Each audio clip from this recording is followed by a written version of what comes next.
Ini saya akan membawakan tentang aspirasi hidup Indonesia atau apa ACES dengan ticker ACES.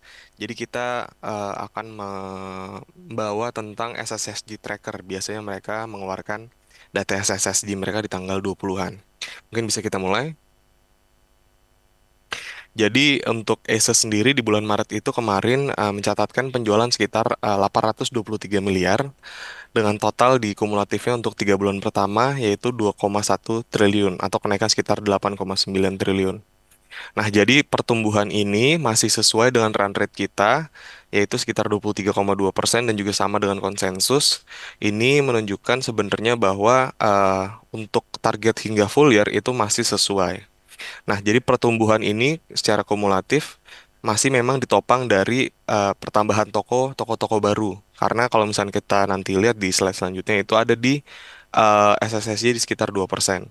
Nah, jadi secara indikatifnya ini monthly indicative sales itu menunjukkan di bulan ini memang kenaikan yang sangat tinggi secara bulanannya yaitu kenaikan month on month 37,4%. Nah, kenaikan 37,4% ini dikarenakan memang adanya lebaran dan juga aktivitas di konsumen-konsumen pun juga meningkat di long weekend.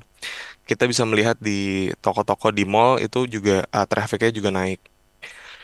Kalau misalnya kita ngelihat pertambahan traffic ini untuk di mall-mall biasanya mulai ramai di 2 minggu terakhir sebelum lebaran.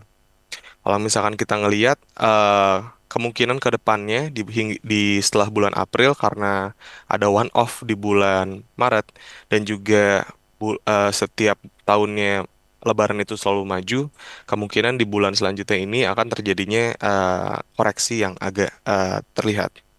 Mungkin next. Ya, jadi tadi kalau misalnya kita ngelihat pertumbuhan revenue itu sekitar 8,9%, namun dari SSSG-nya itu 2,2%.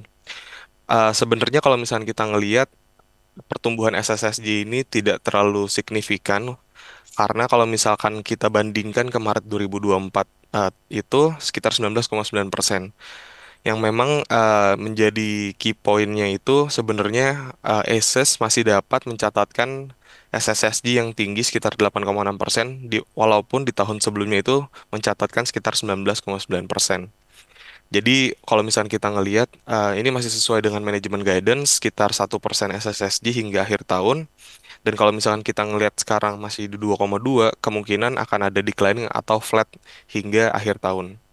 Kemungkinan juga di second half 2025 itu akan soft karena long holiday-nya mulai sedikit dan juga banyak pengeluaran-pengeluaran lainnya di tiap rumah tangga.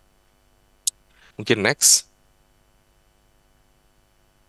Ya, jadi kalau misalkan dari yang kita ngelihat, indikatif salesnya itu hanya ada di top line growth dan juga SSSG. Namun, ini udah menunjukkan data quarter 1 sebenarnya. Nah, kalau misalnya kita bandingkan dengan quarter 1 2024, pertumbuhan itu masih di sekitar 10%. Deviasi dari kumulatif indikatif sales dan juga yang ada di laporan keuangan itu biasanya deviasinya kecil. Nah, jadi pertumbuhan tokonya itu sekitar 10% dan kalau misalnya kita ngeliat secara OPEX-nya dan juga EBIT-nya itu sorry ini harusnya gross profit dan juga EBIT ya. Nah, jadi gross profit itu harusnya masih maintain. Kalau misalkan dari EBIT-nya juga adanya perbaikan. Jadi margin kemarin itu di tahun 2024 49,4%, kemungkinan di tahun ini itu akan lebih baik lagi. Kenapa? Karena mereka sudah melakukan pembelian procure dari manufacturingnya itu di akhir tahun kemarin, serta juga adanya dengan efek tarif war itu harusnya bisa membuat Asus bisa menekan manufacturing facility mereka yang di luar sana itu tuh untuk bisa memberikan harga yang lebih menarik. Dan EBITDA sendiri kalau misalnya kita ngeliat marginnya itu sekitar 12,1%, itu tuh kenaikan yang signifikan juga karena memang ekspansi mereka ke luar Pulau Jawa. Dimana kalau misalkan kalau kita lihat salary itu masih menjadi paling beratnya di di OPEX-nya Asus. Kita bisa lihat di slide selanjutnya. Ya, jadi kalau misalnya kita ngelihat dari OPEX breakdown ini, jadi salary-nya itu kalau misalnya kita ngelihat masih 19,1% dari total sales. Sebenarnya walaupun kelihatannya besar, namun in terms of percentage of sales itu menurun karena terjadinya economic of scales juga. Nah, untuk rentnya juga itu mereka turun dari 7,5 ke 6,7. Jadi ini semua adalah gambaran nanti di Q1 hasilnya akan seperti apa. Kalau misalnya kita ngelihat marginnya harusnya masih sesuai dengan full year 2024 juga, jadi tidak ada perbedaan jauh. Mungkin perbaikan sedikit di OPEX breakdownnya. Kalau misalnya kita ngelihat nanti perubahan yang signifikan itu kan royalti berkurang, namun A&P-nya naik karena ada rebranding dari ASCO. Nah, ini juga yang menjadi tolak ukur nanti key takeaways di kita. Asus itu apakah akan menaikkan rebranding effort mereka dari budget dan juga dari timeline. Mungkin next. Nah, jadi kita kemarin revise down TP kita jadi 700 per share, IDR 700 per share.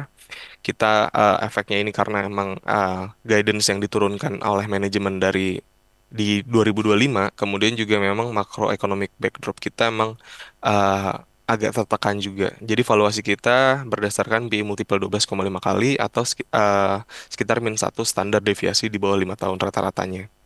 Walaupun kalau kita lihat ini penurunan yang agak signifikan multiple PI-nya, namun kalau kita lihat dari back growth-nya atau PE growth-nya itu turunnya juga signifikan, kemudian juga weak purchasing power di masyarakat Indonesia dan juga dari yang kita lihat discretionary spending masyarakat Indonesia pun menurun. Mungkin itu saja yang bisa saya share. Saya bisa kembalikan ke Glenda. Terima kasih.